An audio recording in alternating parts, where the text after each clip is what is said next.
This week on Culture Q, actor Kal Penn comes out in his new memoir. We've got the scoop on the Out 100 with editor-in-chief Daniel Reynolds. And Grey's Anatomy gets a non-binary doctor. It's Andy Lalwani here. And I'm Shira Lazar. This is Culture Q. And here's some of the highlights this week in queer culture.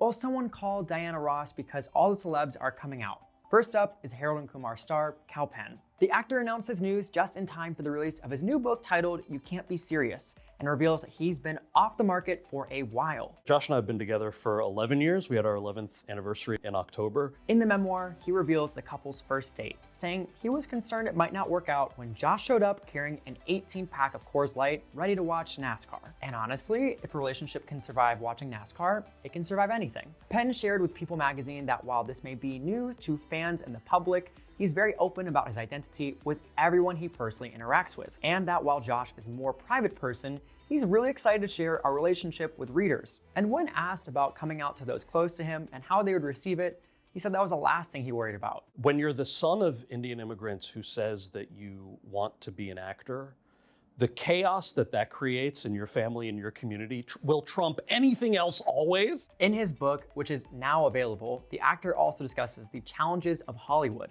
his time working under President Obama, and discovering his sexuality relatively late in life compared to many other people. Another person joining Penn in this now out-free closet world is Australian football player Josh Cavallo. In an emotional post on social media, the Adelaide United athlete shared his truth with the world. There's something personal that I need to share with everyone. I'm a footballer and I'm gay. He went on to say how he was tired of living a double life and that he just wants to play football and be treated equally, something he worried he'd never be able to do. And that wish for the 21-year-old is coming more and more true as more people are coming out to support him, like former English footballer Thomas Beattie, who just came out last year. He said, "So proud of my little brother, Joshua Cavallo, who just came out as the only openly gay footballer in the Australian A-League. Visibility and representation matters." And even sitting down with the BBC Breakfast, Cavallo was all smiles from all the love he was getting. "I've never smiled this much in my life. I had the best rest sleep last night knowing that I could finally be myself and not live a life of lies to the people I care about the most." So look, my cheeks are very sore today, but it is a good thing to have. Yes, congrats to them again. Now, Grey's Anatomy just got a little bit more queer with its first non-binary character and full-time doctor. Introduced earlier this season, Dr. Kai became the first non-binary character to receive a recurring role and is thankfully portrayed by a non-binary actor, Fightmaster. The character is described as being confident as hell, and ABC has hinted a love connection between them and Katerina Scorsone's character, Amelia. And it's something that fans are already freaking out over. One fan tweet screamed, "Amelia Shepherd and Kai Bartley together. Yes, please, I want more, I need more." And it's not hard to see why fans are so hyped. I mean, Fightmaster is crushable. The actor who got their start at Chicago's Second City has been busy breaking boundaries in shows like Work in Progress and most recently, Shrill. And on the podcast Coming Out with Lauren and Emily, ER talked about their time on the Hulu original show and how the writer's room incorporated their non-binary identity into the story when the actors' pronouns changed between seasons. So when I got the scripts for the third season, everything had been changed, and they didn't feel the need to make me do some big announcement. They didn't need to get a pat on the back. It was just like, we got you. And for Fightmaster, leading with authenticity has not only changed their life personally, but also professionally. That's the way that I've gotten opportunities. Yeah. It's just to be like, I'm a proud gay. If you need a proud gay for anything, I'm here. And for some reason, like, there is a market for proud gays. Y'all. Yeah, I might have missed the last 15 seasons of Grey's Anatomy, but now would be the perfect time to jump in. For this week's interview, I got to sit down with the editor-in-chief for Out magazine, Daniel Reynolds, about the Out 100 and how historic this 300th issue really is. It is Andy here with the lovely editor-in-chief, Daniel Reynolds. How are you doing today? First of all, I love your background. Oh, thank you so much. A little self-advertising, but I'm amazing today. We've been unveiling the Out 100 list this week, and it's been a lot of work, as you can imagine. So to see it all come to fruition is pretty outstanding. For many people, they want to know what exactly is the Out 100, or what do you consider the Out 100 to be? Yeah, so the Out 100 started 27 years ago. What this essentially is, it's a who's who of LGBTQ folks who have moved the needle in a given year. I kind of think of it as a social register or maybe like a yearbook. For Out Magazine, it's really an opportunity for us to shine a light on the people that we love and the people that have been helping us. As an editor, putting it together for the first time, it was a really rewarding experience. Who are some of the cover stars for this year? Our first cover star who was unveiled this year was Elvira, Mistress of the Dark. She's been a queer icon for centuries and centuries. After that, we had some amazing stars from the world of reality television. Simone, who's the reigning champion of RuPaul's Drag Race. Laura, who many folks know as one of the judges on Legendary. Today, we just unveiled Sada Ramirez, who actually has the distinction of being the longest running LGBTQ+ character on network TV, and now will be on the Sex and the City reboot. I can also speak about one of our other cover stars, who is Jared Polis, the first out gay man to win a gubernatorial election. It sounds like in a very extensive list of people who are not only on the cover, but also on the list. And when I was looking through some of the covers, obviously Simone's was one that stood out. Is this an homage to a previous cover of an Out magazine issue? Yes, and actually it's right behind me. That is RuPaul holding a child from an iconic 1993 Out magazine cover. It's really cool, especially for me, to be able to help highlight the history of Out magazine as well. There's so many people who are obviously creating change each and every day. How do you pick such an extensive list of 100 people to feature? Well, it's a process. This is my first year as editor-in-chief of Out magazine. I had worked with Out before and written a few profiles for them, but this is my first time really at the helm of it. There is a form in which publicists can submit names to us, and also a form in which the public can submit names to us.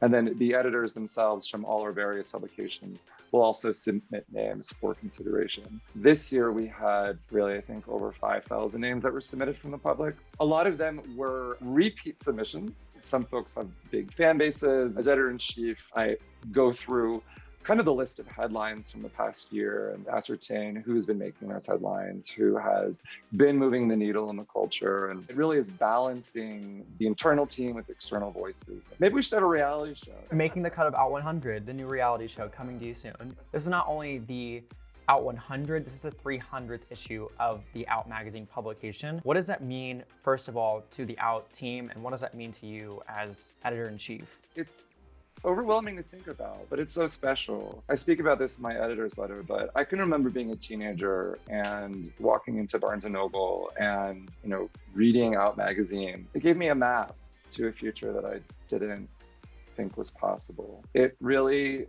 drives home how important the work that we're doing is. And, I just hope that there's 300 more. That's really been the guiding light throughout all of it, is realizing, it's so important to be out.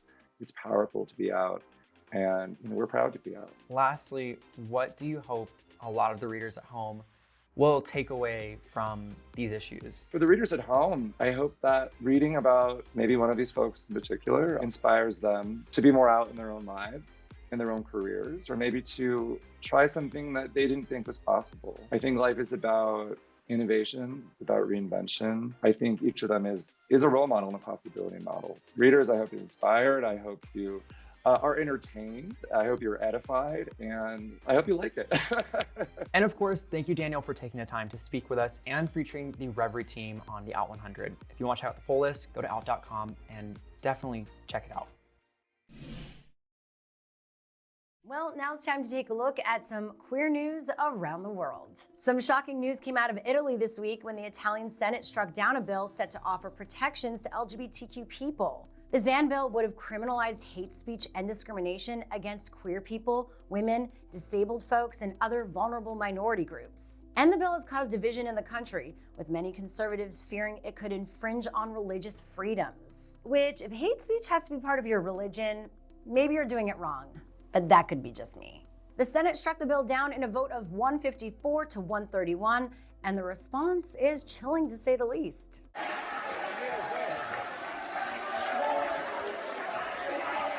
Democratic Party member Pina Pisciano described this moment as one of the worst pages in the history of the Italian Republic. And the author of the bill, Alessandro Zan, took to Twitter saying the result was a betrayal of a political pact that wanted the country to take a step towards civilization. Yikes. And now on to the UK, where conversion therapy is back in the spotlight as a public consultation on the ban is revealing some alarming information. It's been over 3 years since officials announced conversion therapy would be banned in England and Wales, and the new proposal has left many upset. LGBTQ activist Kristen Elon Kane tweets, "Is this progress? Hardly. Rather than ban the harmful practice of conversion therapy, the UK government proposes a consultation full of loopholes. And those loopholes include exemptions for religious organizations who could then just continue the horrendous practice." And this is something that some political leaders, like Member of Parliament Liz Truss, vowed not to allow back in March of this year. It should be true in all circumstances, including with religious practices. Of course, we must protect religious free speech, but what we can't condone is those harmful practices taking place. And the proposal would also allow adults to consent to conversion therapy, which many, of course, called out as well. In a statement, Chief Executive of LGBTQ rights organization Stonewall said, "A practice that is abusive cannot be consented to. If we are to truly put this shameful practice behind us, the ban must not allow for any excuses or any exemptions." And the bill is expected to be pushed to Parliament in spring of 2022, so the fight continues until they sign that dotted line. And that's your look at this week's queer news from around the world. And now here's Andy with a break from all of that. Now, if you, like myself, watched every single Halloween horror movie marathon and you're now onto your holiday movie marathon, struggling what to watch, don't worry, we at Revry have you covered. In the 2016 film Pushing Dead, a struggling writer who is HIV positive loses his health insurance when he deposits a $100 birthday check, leaving him to figure out how to get $3,000 a month for his meds. Starring James Roday Rodriguez, this dramedy is a film vulture hound called warm, entertaining, and rather delightful. And if you want to learn something, you might want to check out the documentary Gay USA. Following Pride events held in the late 1970s, the film takes a look at the early days of the gay rights movement and the fight against the first organized campaigns targeting the LGBTQ community. Directed by Arthur J. Bresson Jr., it was named one of Rotten Tomatoes' 40 essential LGBTQ documentaries, so you don't want to miss it. And if watching an entire movie is just not your thing, also got you covered in that department. Querencia is a series that follows two queer Indigenous women as they navigate life in the big city, and the unlikely romance blossoming between them. Inspired by writer-director Mary Galloway's own experience growing up, this 8-episode series is ripe for a weekend binge watch. And so there you have it. As soon as you're done watching Culture Q, you can find all these amazing titles right here on Revry. Over to you, Shira.